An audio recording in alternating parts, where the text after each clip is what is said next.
রাশিয়ার রাজধানী মস্কোতে দেশটির পারমাণবিক সুরক্ষা বাহিনীর দায়িত্বে থাকা একজন রুশ জেনারেলকে হত্যা করা হয়েছে। একটি বৈদ্যুতিক স্কুটারে লুকানো বোমা বিস্ফোরণ হয়ে 17 ডিসেম্বর তিনি নিহত হন। রাশিয়ার তদন্ত কমিটি এ তথ্য জানিয়েছে। লেফটেন্যান্ট জেনারেল ইগোর কিরিলভ নামের ওই রুশ জেনারেল দেশটির পারমাণবিক, জৈবিক এবং রাসায়নিক সুরক্ষা বিভাগের প্রধান হিসেবে দায়িত্ব পালন করছিলেন। তিনি রিয়াজানস্কি প্রসপেক্টের একটি অ্যাপার্টমেন্ট ভবনের বাইরে নিহত হয়েছেন।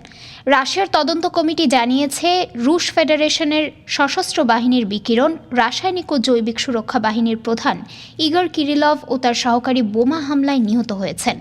রাশিয়ার তেজস্ক্রিয় রাসায়নিক এবং জৈবিক প্রতিরক্ষা বাহিনী RKHBZ নামে পরিচিত। এদিকে লেফটেন্যান্ট জেনারেল ইগর কিরিলভের হত্যাকাণ্ডকে নিজেদের সফলতা বলে দাবি করেছে ইউক্রেনের নিরাপত্তা বাহিনী।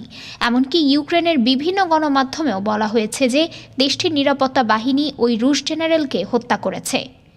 ডেস্ক রিপোর্ট, আজ বার্তা, ঢাকা।